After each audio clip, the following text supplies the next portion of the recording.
Immigration Custom Enforcement, encore appelé ICE, est une organisation qui a pour objectif de rapatrier tous les étrangers sans papier qui ont un passé criminel ou encore qui se comportent mal aux yeux de la loi ici aux États-Unis.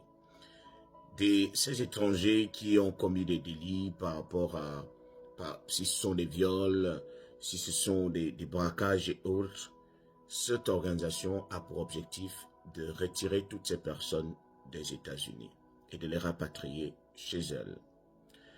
Alors, créée en 2003, en mars 2003, cette organisation est devenue l'ennemi numéro un de tous les étrangers et même de certains locaux. Alors, cette organisation opère pratiquement dans tous les États depuis 2003.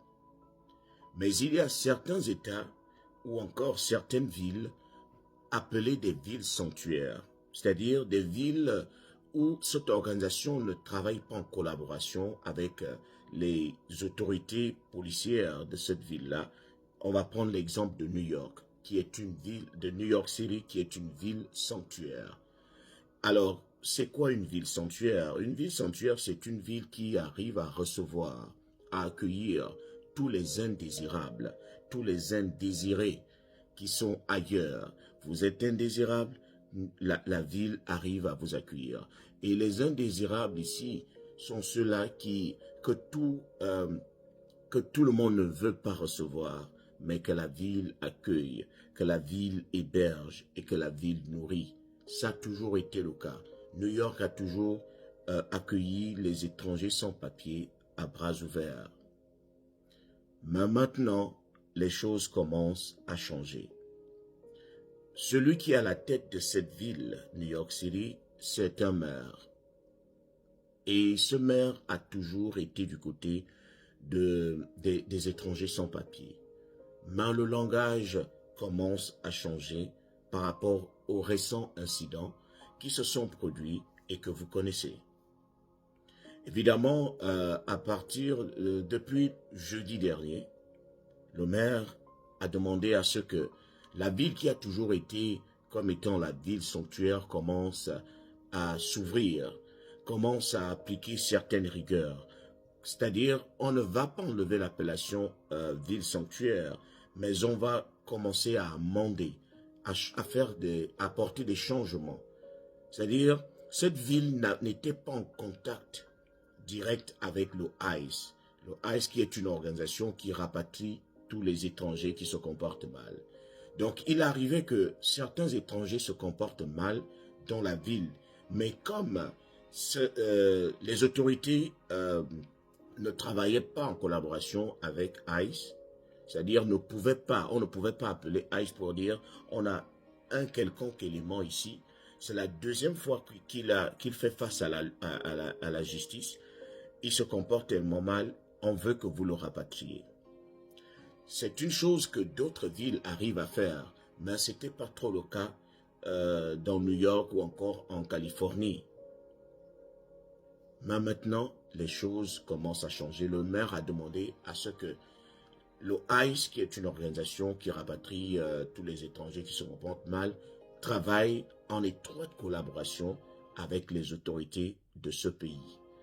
Pour que lorsque un élément se comporte mal, qu'il soit rapatrié au plus vite.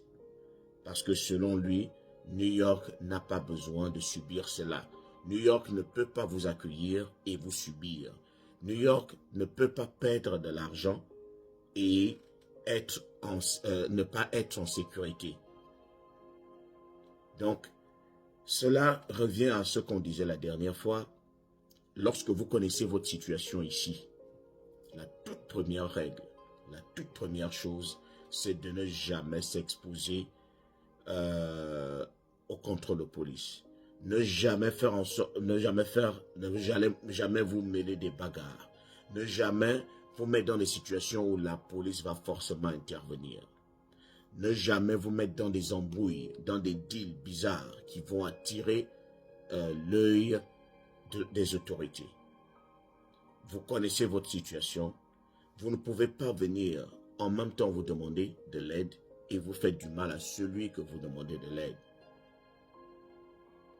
Il faut savoir faire profil bas lorsque vous connaissez votre situation. Vous-même, vous voyez, même ceux qui sont ici de manière légale, lorsqu'ils commettent certains impairs, lorsqu'ils se comportent mal, ils sont traités de manière cruelle. Les jugements sont lourds ici aux États-Unis.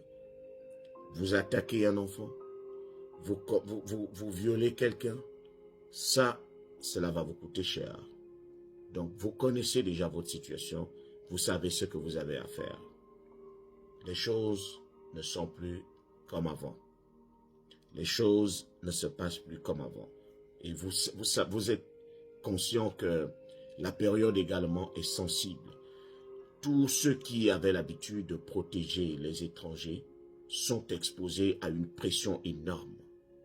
Le président en premier, les maires et les gouverneurs qui sont dans les États, certains États démocrates, tout le monde subit la pression. Et vous savez qu'on est en période électorale, donc c'est un tournant très sensible. Et vous savez que l'immigration, c'est une question qui sera au centre des débats électoraux. Donc, lorsque vous savez que vous connaissez votre situation, éloignez-vous des problèmes.